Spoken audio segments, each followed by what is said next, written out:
잠시 기도하시고 하나님 말씀 같이 나누겠습니다. 살아계신 하나님, 감사합니다. 이 복된 자리에 저희들을 불러주시고 하나님을 마음껏 예배하며 찬양하며 기도하며 성도들과 함께 말씀을 들으며 하나님 앞에 나올 수 있는 이런 은혜 주셔서 감사드립니다. 참으로 우리를 위해서 말없이 십자가에서 돌아가신 그 주님의 복음의 그 아름다운 소식을 오늘도 듣게 해주시고, 아버지, 우리가 귀로만 듣지 않게 하시고 우리의 마음으로 영혼으로 듣게 하시고 다시금 그 사랑에 아버지 굴복하고 무릎 꿇고 하나님만을 높이고 찬양하는 그런 귀한 예배 시간 되게 하여 주시옵소서. 하나님, 두렵고 떨림으로 이 자리에 섰습니다. 하나님의 말씀을 대언하는 이 부족한 종을 불쌍히 여겨주시고 하나님의 능력으로 붙잡아 주시고 하나님이 행하시는 일을 아버지 능히 감당할 수 있도록 저를 도구로 사용하여 주시옵소서. 입술을 주장하시고 모든 생각을 주장하여 주시옵소서. 한 사람 한 사람의 모든 형편과 처지를 아시는 하나님께서 아버지 성령으로 역사하시어서 말씀을 통해서 깨닫는 은혜가 있게 해주시고 주님의 음성을 듣고 아버지 하나님 정말 주님 앞에 나오는 놀라운 역사가 일어나게 하여 주시옵소서. 예수님의 이름 받들어 간절히 기도 올려옵나이다. 아멘. 오늘 하나님 말씀 사도행전 5장 17절부터 26절까지 말씀 같이 우리 본문 한 목소리로 같이 읽겠습니다. 대제사장과 그와 함께 있는 사람 즉 사두개인의 당파가 다 마음에 시기가 가득하여 일어나서 사도들을 잡아다가 옥에 가두었더니 주의 사자가 밤에 옥문을 열고 끌어내어 이르되 가서 성전에 서서 이 생명의 말씀을 다 백성에게 말하라 하매 그들이 듣고 새벽에 성전에 들어가서 가르치더니 대제사장과 그와 함께 있는 사람들이 와서 공회와 이스라엘 족속의 원로들을 다 모으고 사람을 옥에 보내어 사도들을 잡아오라 하니 부하들이 가서 옥에서 사도들을 보지 못하고 돌아와 이르되 우리가 보니 옥은 든든하게 잠기고 지키는 사람들이 문에 서 있으되 문을 열고 본즉 그 안에는 한 사람도 없더이다 하니 성전 맡은 자와 제장들이 이 말을 듣고 의혹하여 이 일이 어찌 될까 하더니 사람이 와서 알리되 보소서 옥에 가두었던 사람들이 성전에 서서 백성을 가르치더이다 하니 성전 맡은 자가 부하들과 같이 가서 그들을 잡아왔으나 강제로 못함은 백성들이 돌로 칠까 두려워함이더라. 아멘. 이 말씀으로 오늘 이 생명의 말씀을 다라는 제목으로 이렇게 오늘 말씀을 증거하기 원합니다.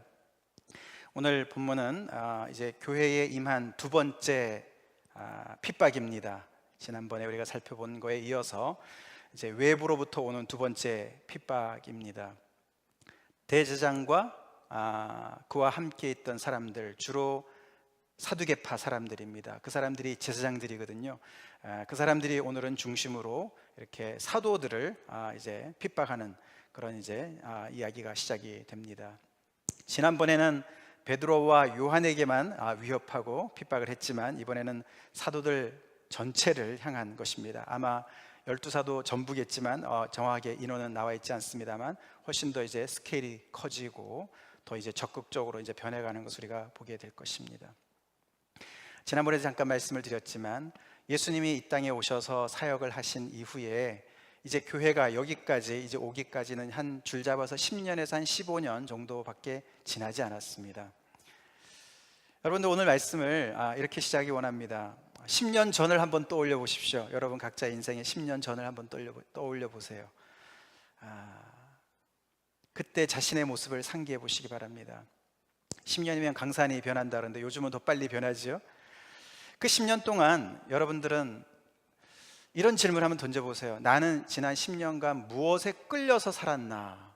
무엇이 나를 주장하고 거기에 내가 사로잡혀서 살았나? 어떤 분은 유학 준비하느라고 10년을 열심히 준비한 분도 계실 수 있고, 어떤 분은 열심히 사업을 일으키시려고 애쓰신 분도 계실 것이고, 또 어떤 분들은 정말 옆에 어떤 관계성의 어려움 때문에, 그것 때문에 힘들어하는 분도 계실 수도 있을 것입니다.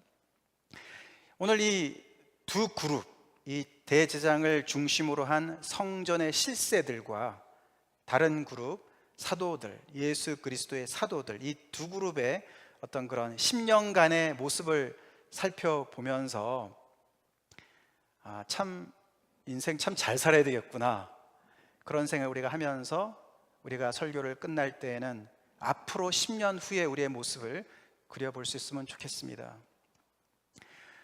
오늘 이 본문에 사실 그 앞부분에 우리가 이 사도들의 그 모습을 이렇게 보면은, 사도들을 보면은 예수님의 모습이 어른어른하지요.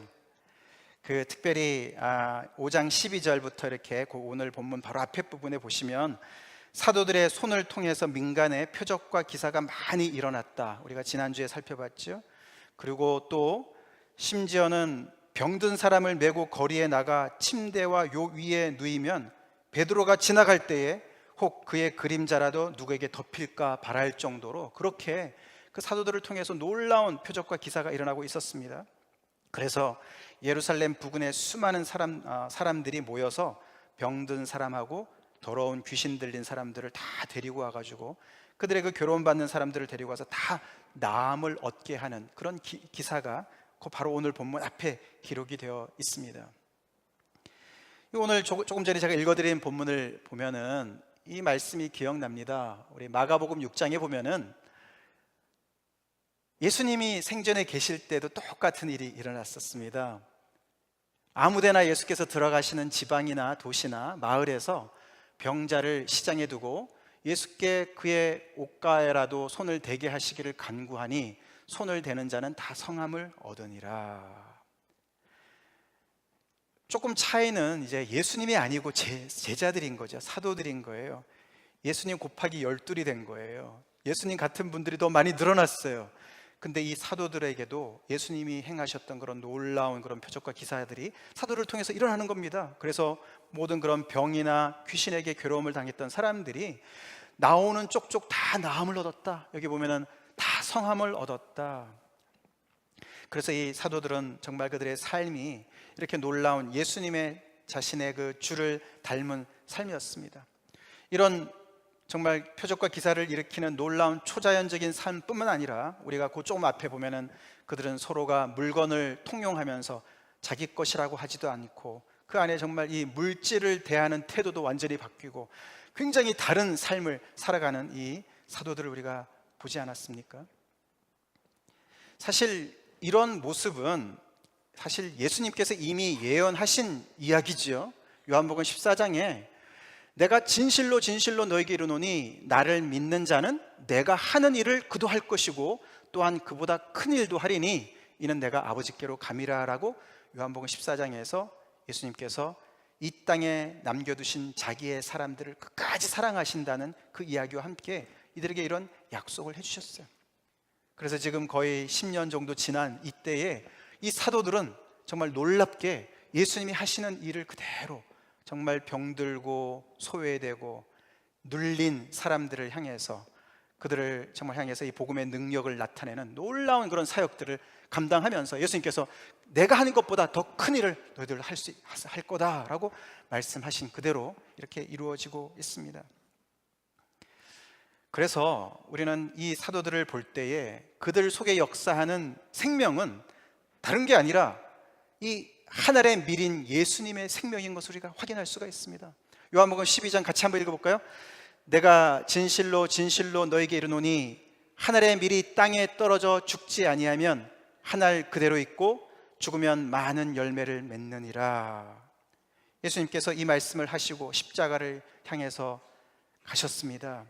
그리고 예수님은 그 잔을, 아버지의 진노의 잔을 마시시고 그것을 피하지 아니하시고 십자가에서 죽으시고 그 길을 다 가셨죠. 그때 이 말씀을 이제 이렇게 하신 그대로 정말 이 말씀이 이루어졌죠. 하늘의 밀이 땅에 떨어져 죽으셔서 많은 열매를 맺으신 거죠. 그래서 지금 오늘날 우리가 이렇게 사도들 12사도뿐만 아니라 사실 더 많은 제자들이 있습니다만 오늘은 사도들이 중심이 돼서 그들이 결국은 그래서 이 예수님의 이 생명을 나누어 가진, 예수님의 생명이 그 속에서 약동하는, 그래서 예수님이 하시던 일들을 그들도 하고 예수님의 그 생명을 드러내는 놀라운 사람들로 쑥 성장했어요. 이들의 10년은 이렇게 지나갔습니다. 이들의 사도들의 모습이에요. 아시다시피 이들의 출발은 미약했습니다. 미천했습니다. 주로가 어부들이고 세리 출신이고요.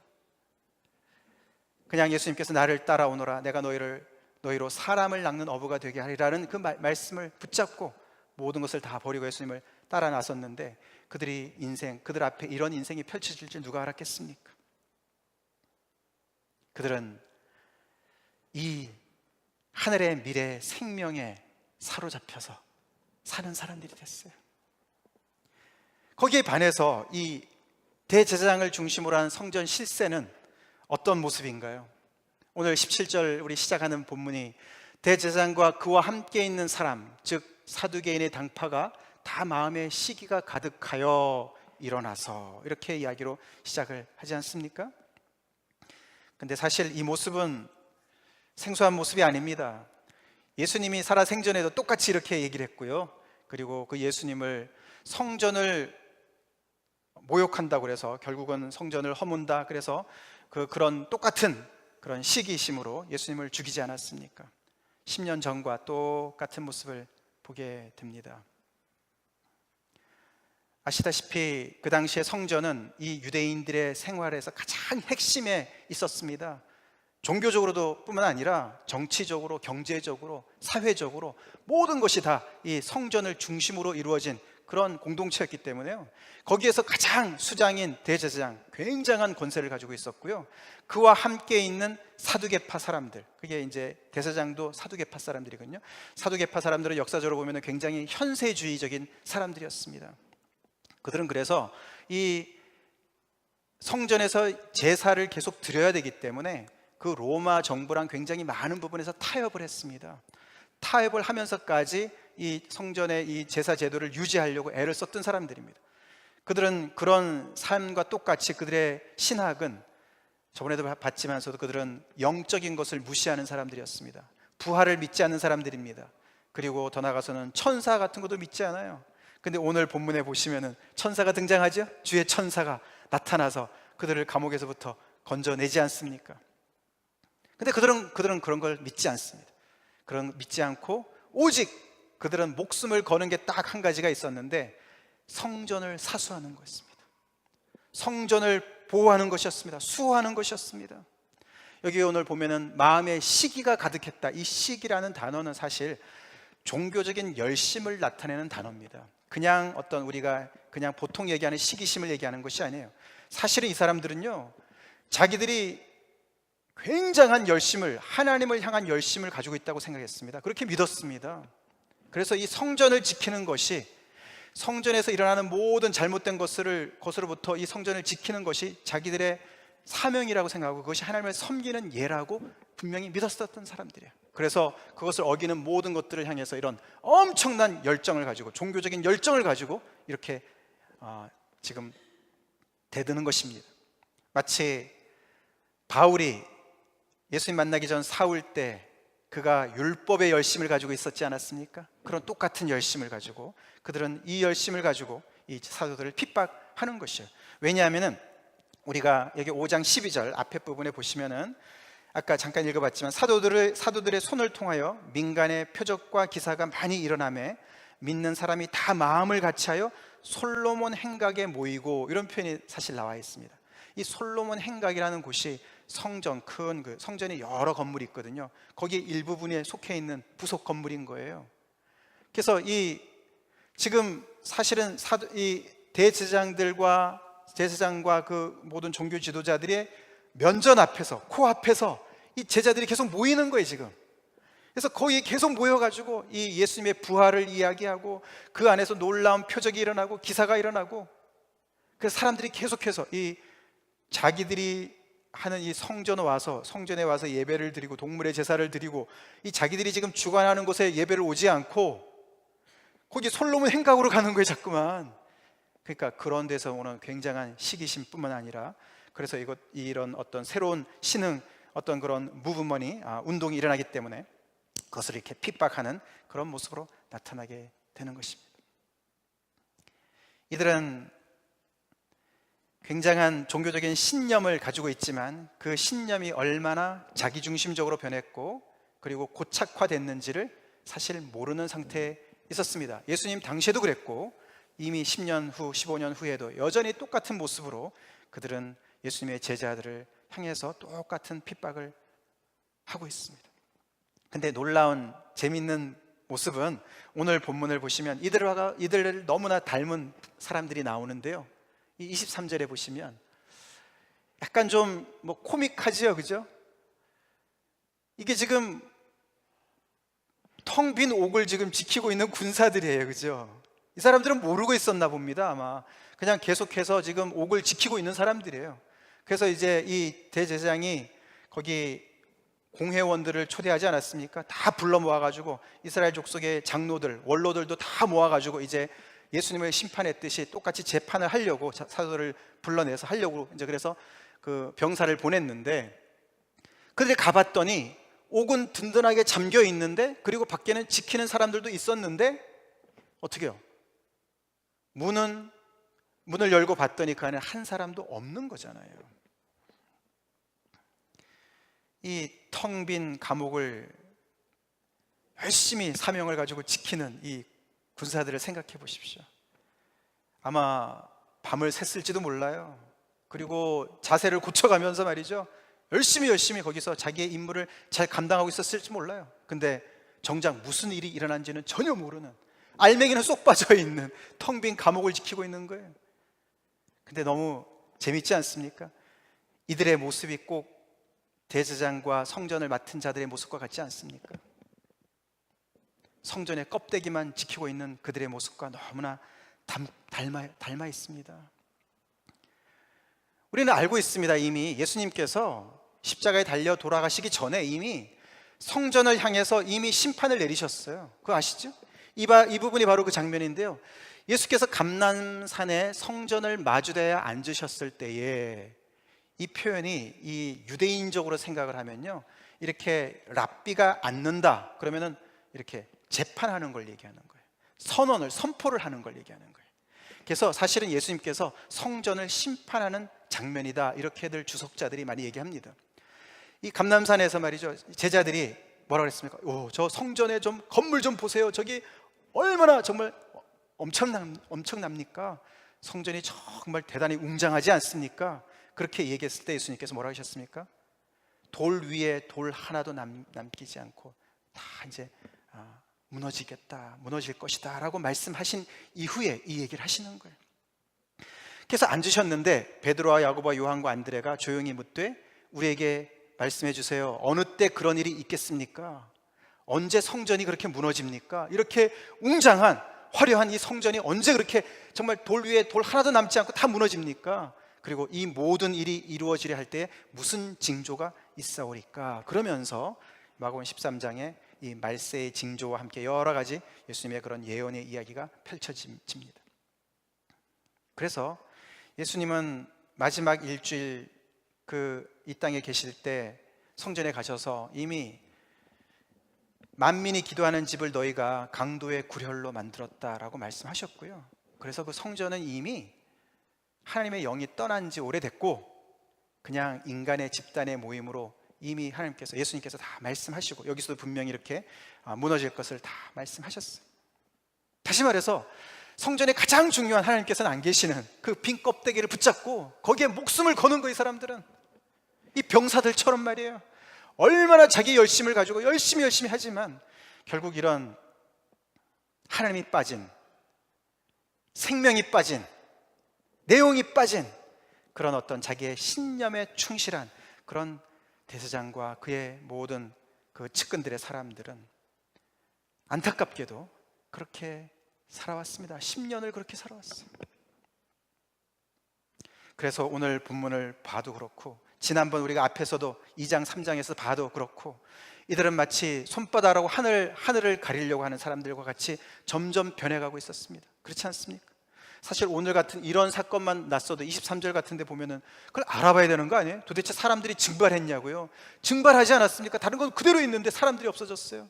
이런 초자연적인 역사가 일어났고, 그리고 그 전에 또 이 교회를 통해서 많은 이런 기적들이 일어나고 표적들이 일어나고 병자들이 고쳐지고 귀신이 쫓겨나가고 이런 많은 놀라운 일들이, 자기들은 할 수 없는 것들을 하는 사람들이 있고, 그런 것을 보면은 조금이라도 겸손해서 혹시 내가 뭘 잘못하는 거 아니야? 좀 알아봐야 되는데, 이들의 신념은 너무너무 고착화된 것이었어요. 그래서 그런 거 다 상관없어요. 그냥 손바닥으로 하늘을 가리는 거예요. 그러면서 자기들의 그 신념을 끝까지 관철하는 그런 사람들로 점점 더 이렇게 변해가는 것을 보게 됩니다. 비단 이 사람들만 그렇지 않죠.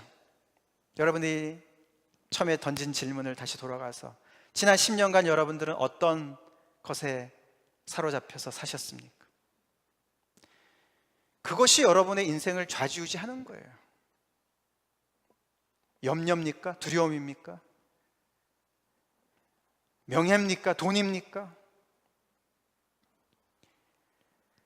제자들은 생명에 사로잡혀 산 사람들이라면, 이 사람들은 자기들 나름대로 종교 신념, 종교적인 신념에 붙잡혀 살았던 사람들이에요. 하나님하고 상관이 없어요. 진리와는 상관이 없어요. 자기들이 어떤 전통에서 자기들이 조상들이 얘기해 준 거, 그것만 붙잡고 있는 거예요. 그래서 자기들이 어떤 만들어 놓은 이 틀 속에 바깥에 있는 것들은 다 거부하고, 그것에 목숨을 걸고 싸우면 하나님을 위한 것이라고 생각을 하면서 점점 더 이들의 모습은 망가지고 있었습니다. 네, 우리의 각자의 모습은 어떻습니까? 여러분들은 그리스도의 생명으로 사로잡힌 사람들입니까? 예수 믿는 것은 그겁니다. 예수 믿는 것은요, 예수의 생명에 사로잡히는 것입니다. 믿습니까? 예수의 생명에 사로잡힌 익사이링한 삶이 예수 믿는 삶이에요. 제자의 삶이에요. 절대로 예수 믿는 것은 어떤 종교적인 신념을 붙잡는 것이 아닙니다. 어떤 나름대로 이것은 해야 되고 저것은 하지 말아야 되고 어떤 그런 규정과 어떤 그런 룰을 붙잡는 것이 신앙생활이 아니에요. 그래서 10년 동안 여러분들은 얼마나 변하셨습니까? 제자들은 얼마나 많이 변했습니까? 얼마나 예수님을 닮아갑니까?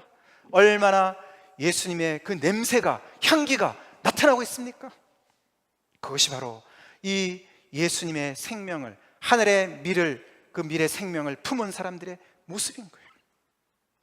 근데 오늘 본문에서 이 주의 사자가 밤에 옥문을 열고 그들을 끌어내서 얘기한 거가, 이게 오늘 사실 제일 중요한 부분인데요.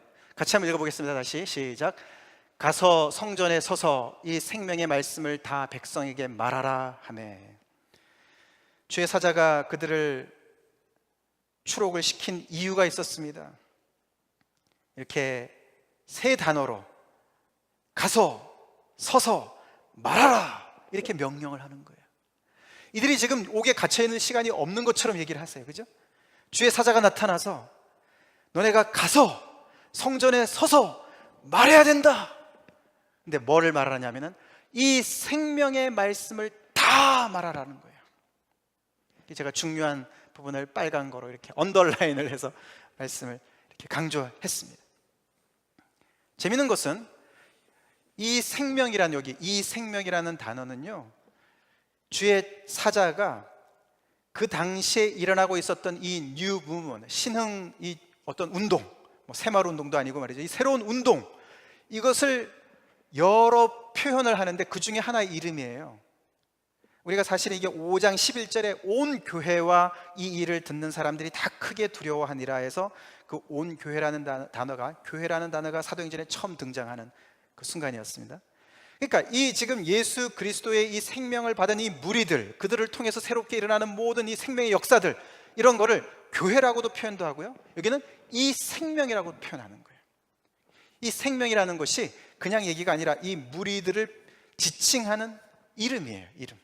마치 우리 교회 지금 우리 이제 다다음 주에 저희 교회 우리 자매님들 주최로 우리가 또 한번 피크닉 하려고 그러는데요, 그 이름이 계속 바뀌는 거랑 비슷한 거예요.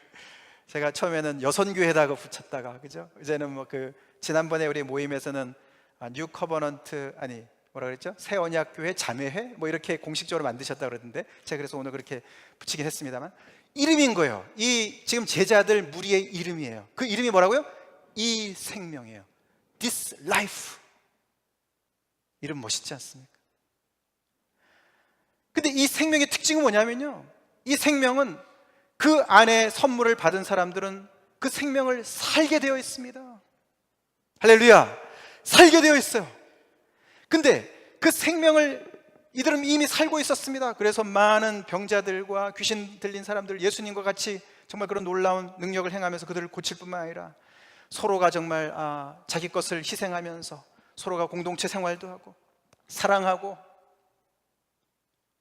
그렇게 살 뿐만 아니라, 여기 보면은 이 생명의 말씀을 전하라고 얘기를 하는 거예요. 이 생명은 사는 것도 살아야 되지만 전해야 됩니다. 전하라고 얘기하는 거예요. 그래서 우리가 이 생명을 조금 더 살펴보기 원합니다. 최근에 우리가 갈라디아서 말씀을 우리가 매일 성경을 통해서 묵상했기 때문에 갈라디아서만 중심으로 좀 살펴보길 원하는데, 이 예수님, 이 하늘에 미리신 예수님의 생명의 특징이 뭘까? 여러분, 우리가 다 생명이 있는 사람들 아닙니까? 그래서 여기까지 오지 않았습니까? 우리 육신의 생명들이 다 있습니다. 근데 우리가 성경을 보면, 특별히 요한복음을 보면 계속해서 우리는 새 생명을 얻어야 된다고 이야기하지 않습니까? 그래서 예수님을 믿을 때 우리는 거듭난다고 얘기를 하고, 우리는 새 생명을 얻는다고 얘기를 합니다. 내가 가지고 있는 육신의 생명과 하늘로부터 임한 이 새 생명, 예수님의 이 생명, 하나님의 생명 다르죠. 이 생명이 갈라디아서를 통해서 보면은 생명의 특징을 두 단어로 얘기한다면 사랑과 자유라고 얘기할 수가 있어요. 우리 육신의 생명은요, 참 자유롭지 못해요. 크게 우리가 눌려있는, 우리가 갇혀있는 부분들이 성경을 통해서 볼 때 우리는 어디에 갇혀있습니까? 우리 육신의 생명은 우리는 양심에도 갇혀있고, 죄에도 갇혀있고, 사단의 권세 아래도 갇혀있고, 사망의 그늘 아래도 갇혀있지 않습니까? 육신의 생명이 거기를 벗어나는 생명이 하나도 없어요. 그런데 예수를 믿는 사람들에게 주신 그 생명은 그런 것으로부터 다 자유된 생명인 줄 믿으시기 바랍니다. 그게 갈라디아서 얘기하는 거 아닙니까? 믿는 자들에게 너희가 자유를 위해서 부르심을 받았다, 너희가 자유케 되었다, 너희가 율법으로부터 자유가 되었다, 너희가 사망으로부터, 죄로부터 자유케 되었다. 예수님께서 대신 십자가에서 그 모든 저주를 받으셨기 때문에 하나님의 저주로부터 자유케 되었다. 그래서 우리는 더 이상 이렇게 해야 되고 저렇게 해야 되고 이것을 지켜야 되고 저것을 지켜야 되고 그런 어떤 룰로부터도, 모든 제도로부터도, 모든 그런 율법으로부터도 자유케 된 사람들이다. 그게 바로 예수님이 말씀하신 생명입니다. 이 생명을 소유한 사람들은 자유로운 사람들이에요. 자유. 그래서 마치 어떤 자유인가 하면은 하나님의 아들, 딸이 누리는 자유를 얘기하는 거예요.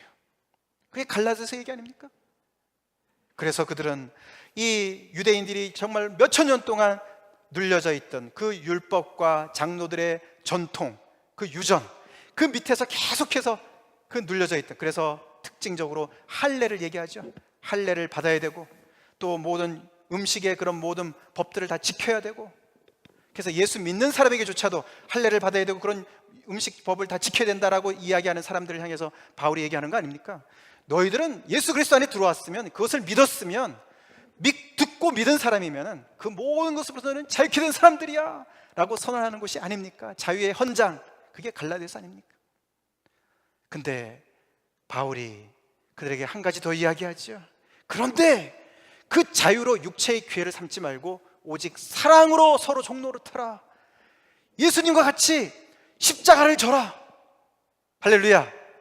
그렇게 얘기해요. 그게 바로 이 생명의 핵심이죠.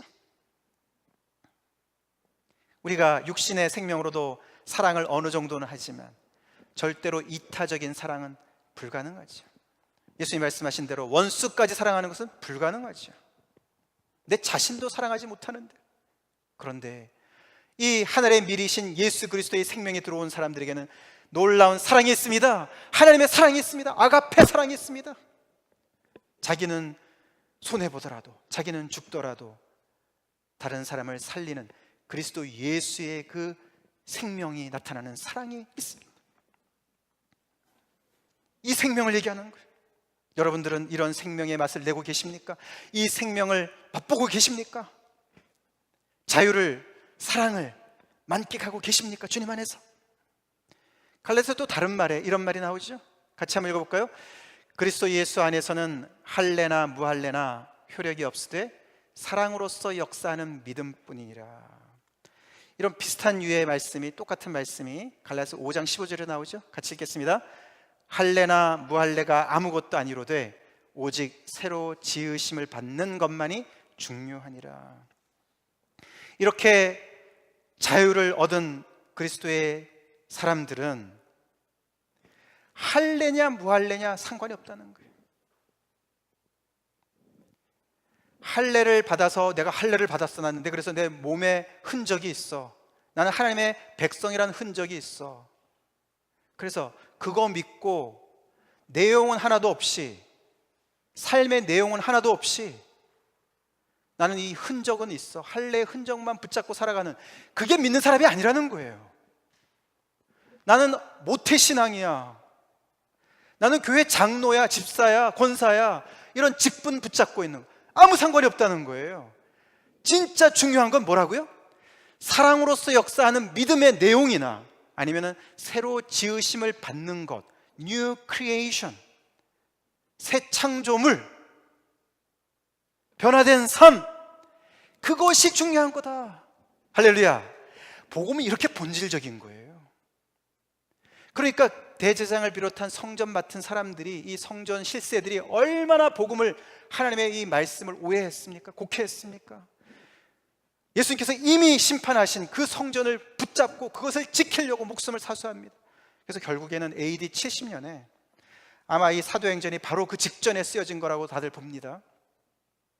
왜냐하면 사도행전 끝에 가도 성전이 무너진 얘기는 안 나오니까요. AD 70년에 무너지지 않습니까? 로마 군사로 말미암아 무너지죠. 예수님을 믿는 것, 하나님을 믿는 것, 생명을 따라서 사는 사람들은요, 이렇게 내용이 확실한 사람들이에요. 내용이 뭐라 그랬습니까? 믿음 때문에 역사, 믿음의 역사로 말미암아 나타나는 사랑인 거예요. 그래서 이 제자들의 이 놀라운, 정말 천지를 진동케 하는 이런 이들의 삶, 생명의 이 역사의 이 삶은 결국은 사랑으로 얘기할 수가 있어요.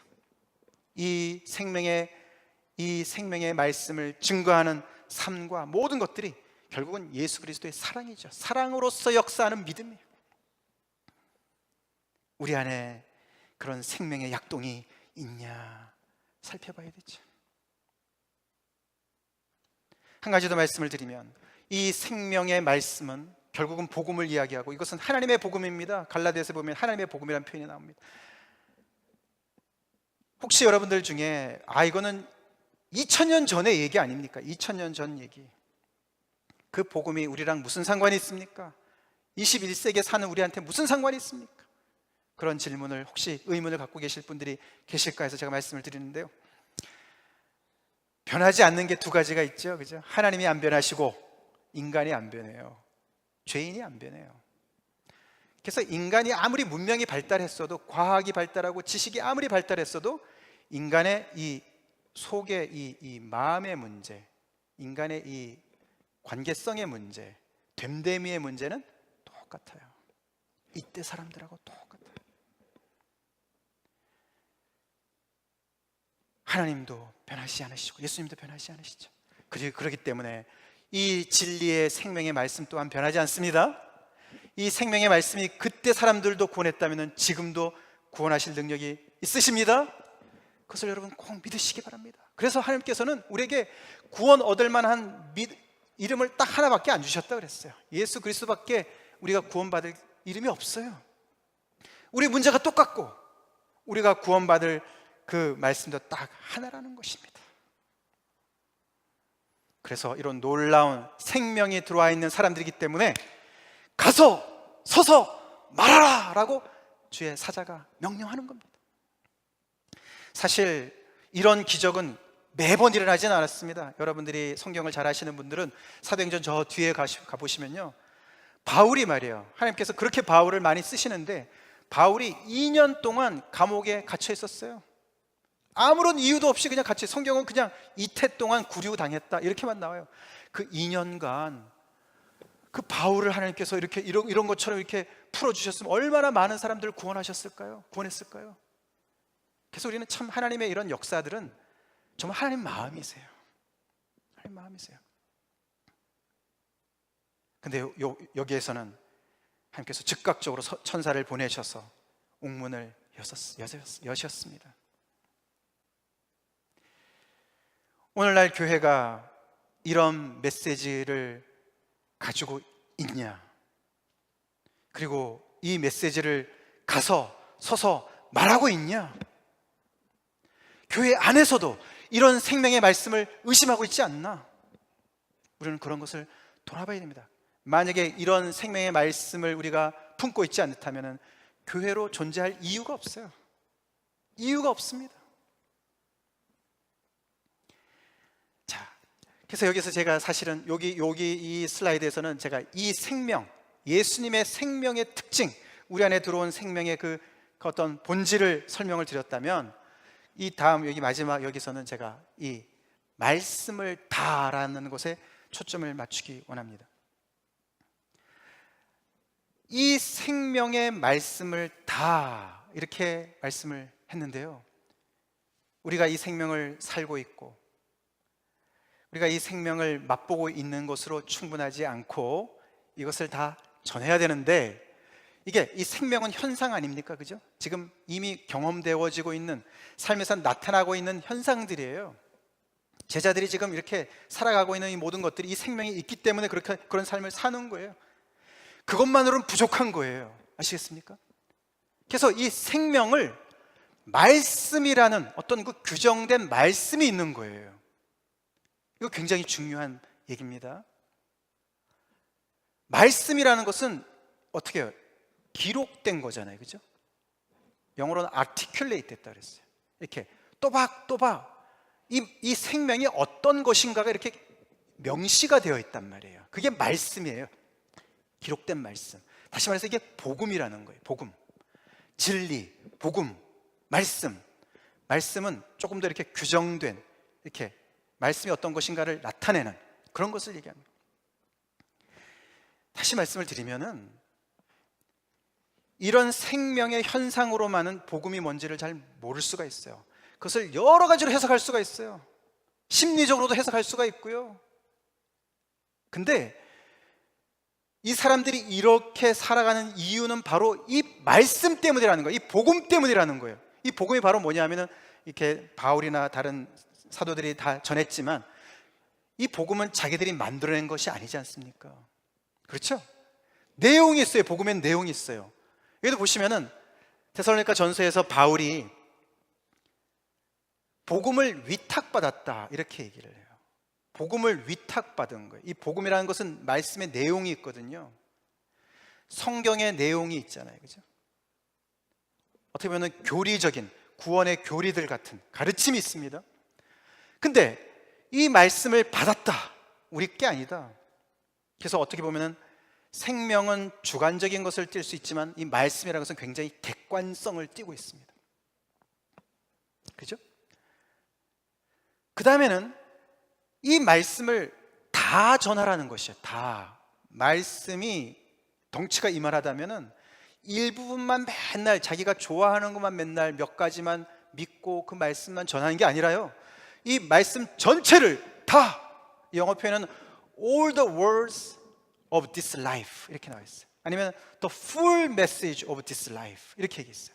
이 메시지가 덩치가 큰데요, 말씀이 덩치가 큰데 이 말씀 전체를 전하라는 거예요. 홀을 전하라는 거예요. 홀. 아시겠습니까? 왜 그런가 하면은 이 말씀이 어떤 거는 사람들을 기쁘게 하는 것도 있지만 사람들을 오펜드하는 것도 있거든요. 그 내용에. 아시겠습니까? 그래서 지금 바울이 얘기하는 거예요. 내가 이 복음을 위탁받아가지고 내가 사람을 기쁘게 하려고 하는 게 아니라 하나님을 기쁘시게 하려고 내가 이 말씀을 전하는 거야. 이 말씀은 전체를 받아야 약이 돼. 그렇게 얘기하는 거예요. 여러분들은 이 생명의 말씀의 전부를 알고 계십니까? 이거를 바울이 고린도전서에 이렇게 얘기합니다. 같이 읽어보겠습니다. 내가 받은 것을 먼저 너에게 전하였노니 이는 성경대로 그리스도께서 우리 죄를 위하여 죽으시고 장사 지낸 바 되셨다가 성경대로 사흘 만에 다시 살아나사 게바에게 보이시고 많은 사도들에게도 보이시고 결국 마지막에는 만삭되지 못해서 태어난 나에게도 보이셨다. 그런 말쭉 하는 과정에 나오는 말씀이죠. 여기서도 보면 다시 내가 받았다 이렇게 얘기하죠. 우리가 갈라디아서 표현을 보면은 예수님으로부터 직접 계시를 받았다. 그걸 내가 전했는데 내용이 있죠. 그 내용이 성경대로 그리스도께서 우리 죄를 위하여 죽으시고, 이게 받은 내용입니다. 이게 생명의 말씀의 내용이에요. 이거는 누가 바꿀 수가 있는 게 아닙니다. 이 내용은 받은 거니까요. 그리고 장사 지난 바 되셨다가 성경대로 사흘 만에 다시 살아나셨다. 여기까지가 이게 말씀인 거예요. 이게 복음의 핵심인 거예요. 이거를 변경하면은 다른 복음이 되는 겁니다. 유사 복음이 되는 거예요. 갈라디아서에서 바울이 그렇게 열심히 얘기했던 그 다른 복음. 여기 가만히 보시면은 우리가 자연인으로서 예수님 안 믿을 때, 안 믿는 상태에 있을 때 우리가 좋아하지 않는 말들이 많이 들어가 있죠. 우리 죄를 위해서 예수님이 죽으셨다는 거예요. 그리고 부활하셨다고 얘기를 해요. 어떻게 그걸 믿어요? 근데 그게 복음의 내용이고 이 생명의 말씀이라는 거예요. 현대인들이 싫어하는 내용들이 많이 있죠. 이 세상은 하나님이 창조하셨다, 하나님이 주인이시다, 하나님께서 모든 것을 시작하셨다, 창세기부터 싫어합니다. 그리고 인간의 타락 별로 안 믿고 싶어 하죠. 죄인, 인간이 조금 개선하면 된다고 좀 얘기를 하지. 그래서 어떤 경우는 교회 안에서조차도 이런 복음을 굉장히 잘못 이야기를 하는 경우가 많이 있습니다. 그럼 오늘 우리가 분명히 알 것은 이 생명의 말씀을 다 전해야 됩니다. 이 생명의 말씀을 다 믿어야 됩니다. 어느 한 부분을 빼잖아요. 그러면 이 복음 안에 생명이 빠져나가요. 워킹 안 해요.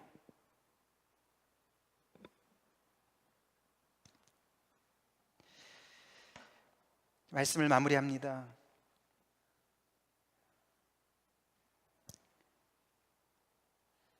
우리가 지난주 말씀이랑 또 지난주 2부 예배 때 말씀이랑 갈라디아서 말씀, 오늘도 잠깐 말씀을 드렸지만 여러분 안에 예수님의 이 복음이 온전히 자리 잡고 계십니까? 그리스도의 형상이 여러분 안에 새겨져 계십니까? 바울이 얘기한 나는 예수의 흔적을 가지고 있다. 이 사도들이 지금 예수의 흔적을 갖는 사람들로 점점 성장하고 있습니다.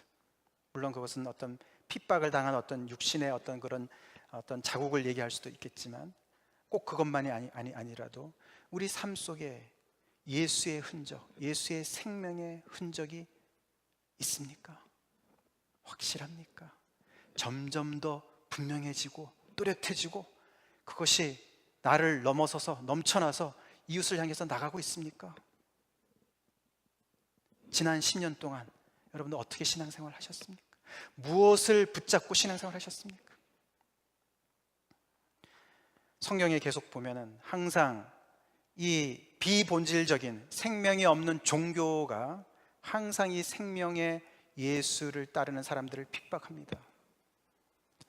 초대교회의 이 신약 성경에 항상 나오는 얘기 아닙니까?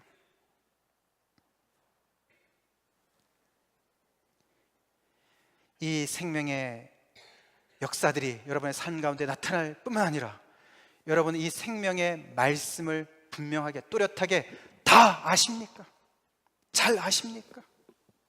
그래서 사도들도요, 이런 생명을, 예수님의 생명이 들어와서 생명을 나타내는 삶을 살았지만 그들도 열심히 하나님의 말씀을 배웠어요. 열심히 연구했어요. 그래서 이 말씀을 온전히 다 숙지해서 알아서 이 말씀을 온전히 증거했어요.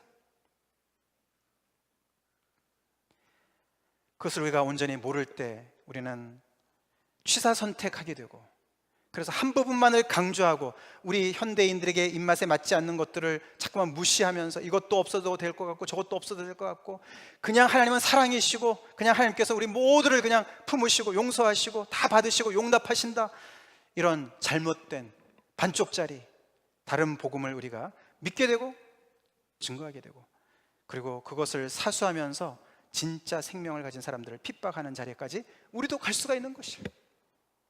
여러분의 앞으로의 향후 10년을 어떻게 사실 겁니까?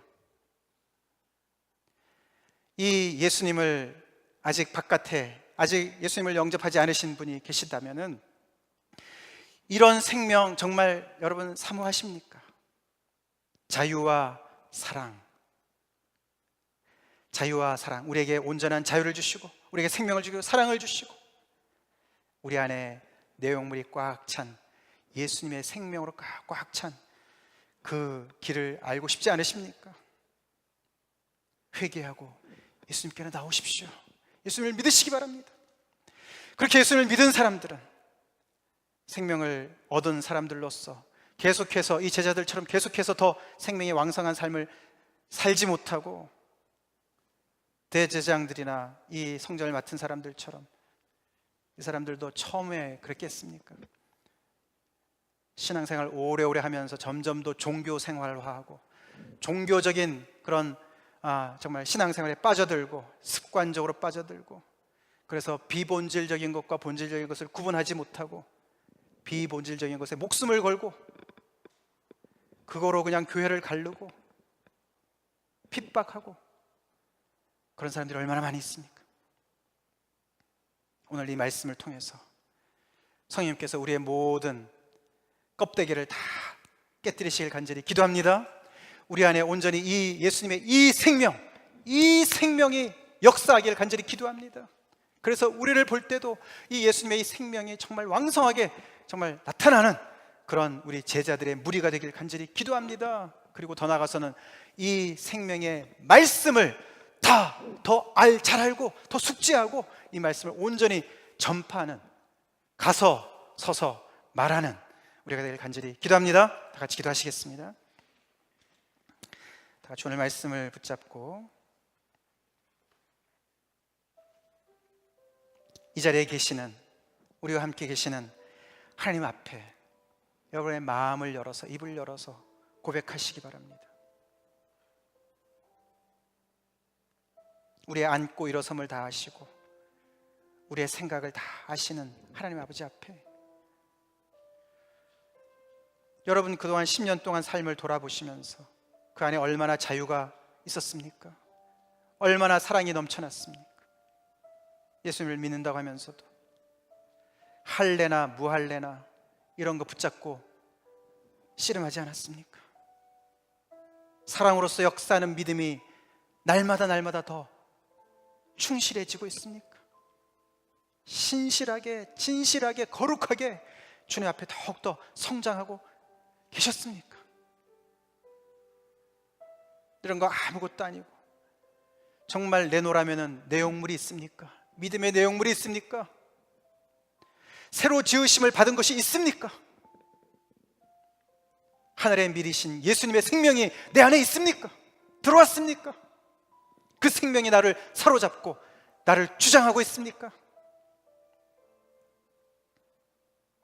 아니면 나도 모르는 사이에 대제사장과 그의 측근들과 같이 전혀 생명과는 상관도 없는 것에 시기가 가득해서 잘못된 열심이 가득해서 하나님을 섬기는 예라고 하지만 우리가 다음 주에 보겠지만 하나님을 대적하죠. 베드로가 하나님을 순종할까 너네 인간을 순종할까 무엇이 맞냐? 사람보다 하나님께 순종하는 것이 마땅하지 않냐? 라고 이야기를 합니다. 자기도 모르는 사이에 하나님을 대적하는 자리에 서게 되는 이 무서운 모습을 정말 다른 사람의 모습이라고는 생각하지 마시고 자신을 돌아보시기 바랍니다. 여러분에게 할례 같은 것이 무엇입니까? 무엇을 붙잡고 계십니까? 나는 그래도 이거 하나 붙잡아. 나는 이거 보면은 나는 하나님의 자녀인 것 같고, 이거 보면은 삶의 내용은 없는데 내가 교회를 오랫동안 다녔고 직분이 있고 다 쓸데없다 그랬습니다. 상관이 없다 그랬습니다. 10년 후에 여러분의 모습이 어떨 것 같습니까? 이 예수의 생명으로 오늘 출발하시면 여러분의 10년 후는 보장됩니다. 오늘의 이 제자들과 같은 이런 놀라운 자유로운 삶, 사랑이 넘치는 삶, 예수 그리스도를 닮은 삶, 미래가 온전히 보장된 하나님의 자녀의 삶, 그 삶으로 무럭무럭 자랄 것입니다. 안 그러면 우리는 대제장과 그의 사람들처럼 10년이 가도 100년이 가도 점점 더 오그라들고 쪼그라들고 자기의 생각으로 고착화되고 자기의 옹고집만 들고 내가 옳다는 거기에서 그냥 한 발짝도 못 나가는 그런 편협한 그런 종교인이 될 수밖에 없습니다. 이런 여러분의 상태를 다 보시면서 하나님 앞에 간절히 기도하는 시간 갖겠습니다. 다 같이 기도하시겠습니다. 생명의 하나님, 감사합니다.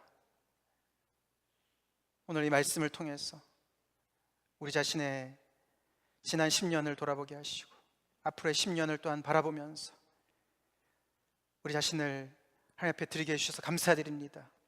하나님, 우리를 살릴 수 있는 유일한 생명 되신 예수 그리스도의 생명, 이 하늘의 미래 이 생명을 모두가 받아 누리는 자들 되게 하여 주시옵소서. 이미 받은 자들은 이 생명 따라 살게 하여 주시옵소서. 이 생명을 받았기 때문에 나타나는 삶의 놀라운 아버지 증거들이, 흔적들이 더욱더 강해지게 하여 주시옵소서. 아버지, 그래서 아버지, 주님께서 주시는 이 놀라운 이 생명의 현상으로만 아니라 온전한 말씀을 또한 아버지 가서 서서 말할 줄 아는 저희 모두가 되게 하여 주시옵소서. 아버지, 저희들 안에 이 놀라운 아버지 주님의 생명력이 더욱더 왕성하게 나타날 수 있게 주님, 저희들에게 은혜를 더하여 주시옵소서. 우리가 잡고 있는 모든 것들, 껍데기들, 성전이든 할례든 우리의 아버지 그동안의 신앙의 모든 경력이든 직분이든 다 내려놓습니다. 생명 되신 예수님만을 바라봅니다. 예수님 앞에 회개하는 마음으로 나옵니다. 저희들을 새롭게 해주시옵소서. 저희 심령을 새롭게 해주시옵소서. 그래서 아버지, 10년 이후에 제가 주님 앞에 더욱더 복음으로 자유케 되고 사랑으로 넘쳐나는 주님의 제자들로 분명하게 서게 하여 주시옵소서. 예수님의 이름 받들어 간절히 기도 올려옵나이다. 아멘. 지금은 우리 주 예수 그리스도의 크신 은혜와 하나님 아버지의 극진하신 사랑하심과 성령의 교통 내주 임재하심이 오늘 말씀을 듣고 이 생명을 사모해서 다시금 주님 앞에 무릎 꿇고 하나님 앞에 항복하는 모든 심령들 머리 위에 지금부터 영원토록 함께 하실 간절히 축원하옵나이다. 아멘.